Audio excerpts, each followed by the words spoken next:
I'm Cara, also known as Planet Brill.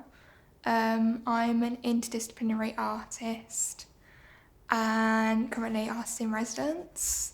So I started off in exhibition design, and then because of multiple setbacks and obstacles, I sort of found a different way to be creative, really, and sort of realised that I liked word-based artwork. I think mainly because I liked reaching out to people through words and messages, in a time where mental health was really important and a lot of people were talking about it, and I was sort of figuring out my needs and how I felt about myself and everything. I think it was a way of expressing myself and my sort of inner thoughts and putting it on paper. I've had a lot of imposter syndrome at the start, thinking I haven't touched a wall with paint before, apart from decorating at home. So yeah, at the start I was thinking, should I be doing this? Because I don't know what I'm doing. But a lot of things before I've sort of just taught myself. So like I taught myself to screen print, and that was mainly from YouTube and asking other people. And that's kind of how I tackled this as well. I spoke to people that did murals themselves. And I think when you sort of like break down the step-by-step process on how to paint a mural, it's kind of like a bigger canvas. So it's not as scary. And yeah, just asking people for help that know what they're doing. I think it's more like self-realisation that I can call myself an artist. And before I was kind of waiting for somebody to call me it, or waiting for somebody to say, you should be an artist. And it was only recently where I sort of, in conversations with people, I would say, I think I kind of want to be an artist. And they would say, well, you are an artist, you already are. You just need to call yourself it and sort of confirm it. So then I changed my Instagram bio to interdisciplinary artist. And yeah, and then kind of got rewarded with things like this. So I think you sort of have to put yourself out there and sort of tell people, yes, this is what I am, this is what you can employ me as. And they say, okay, yeah, we'd love you to do this.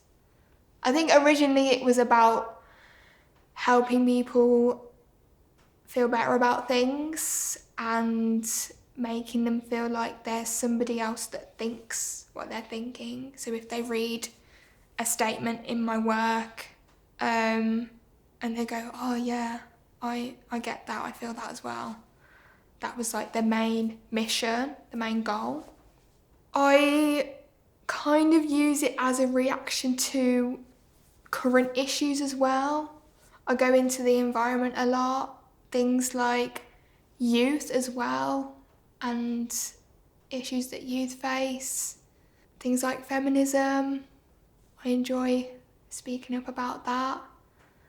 And kind of just tying those themes with kind of whimsical, folklore-y designs and icons that kind of make the statement a bit more appealing to the eye so that it reaches more people.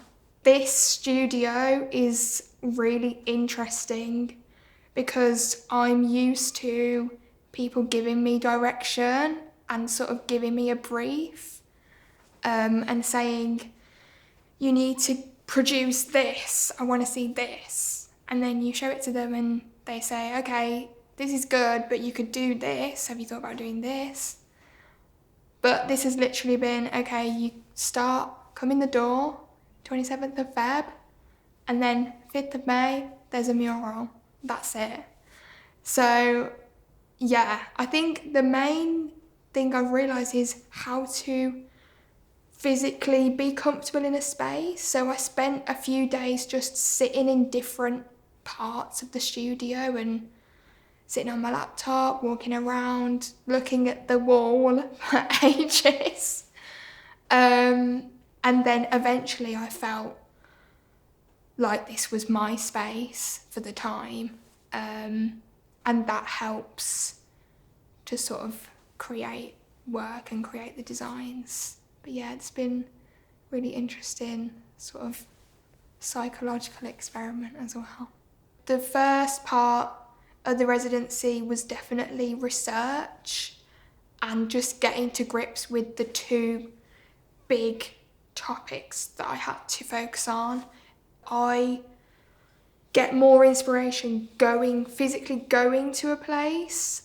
So I visited the Winterley Lane allotments just down the road and spoke with a really knowledgeable guy, Nev Porters, who knew a lot about seasonal eating, regenerative living, compost is his thing. And that was amazing because originally I was just focusing on fruit and veg and the shapes and colours that they have. And then immediately after going to an allotment, realised it's about people. And then I thought about things like hands and planting seeds and harvesting. And even though I went there and there was no people there, you can see the person in their plot and the way they plant things, the little decorations that they have. I took my little naughties camera, and that was really good because that kind of frames things and makes you stop and look at it for a long time. So I created the paper mache little fruit and veg to sort of visually show the seasons. I did write down like a table, but I just couldn't see. It wasn't working with me, so I was like, I need to physically make each fruit and veg. So yeah, that was good to sort of visualise how much produce we can grow in this country. Me exploring seasonal eating and food waste. Even I was a bit unsure about the whole topic, and I knew that I wasn't doing 100% my best for the environment, mainly out of not having time. I think a lot of people feel like they don't have time to do things like take plastic packaging back to the supermarket. So I think, yeah, without sort of giving the public these rules and demands of how to improve their lives or how to sort of think differently about topics, it's more of a encouraging statement that they can either take away or they can just ignore and just say, oh, that looks nice, and then go to the next thing. I think from the start, even before I did any research, I knew that I wanted to do something inspired by Riso. And then sort of coincidentally, when I was looking at fruit and veg more, there was these colours that kept cropping up were sort of pinky red, orange, yellow and green, and then like purplies. So it kind of gave itself a colour scheme without me even thinking about it. So I started just writing down words that I'd got from research, from the allotment visit, from even speaking to people about their experience with seasonal eating and what they knew or they didn't know. And then I just jotted down on a page in my sketchbook different words like community, roots, sun, moon, preserve, and I created the two posters that are on display in the window. One of them was sort of summarising how to eat seasonally, so visiting your local greengrocer, things like that. And then the other was about food waste, so how to avoid waste, so preserving things like making pickles and jams, portioning.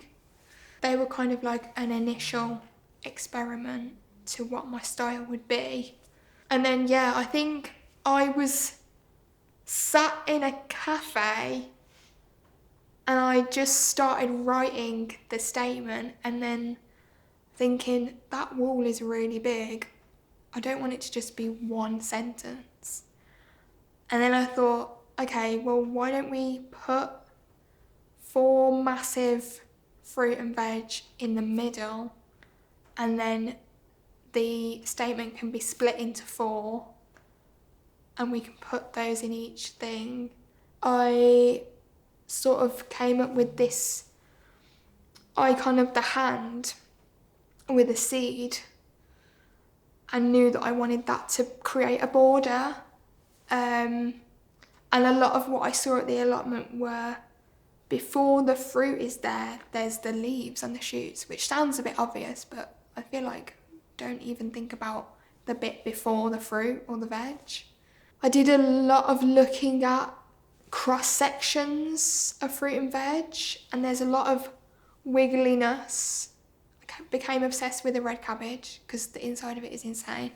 And then a lot of the figurines that I draw, they kind of look like cave drawings, I've realised, and they're not like specific to a human's shape.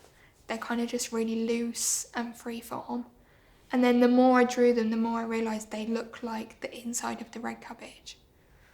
So I was like, okay, let's just put a person in an onion and just see what it looks like. So I think, yeah, it's playing on that story of the people are part of the fruit and veg that you have on your plate.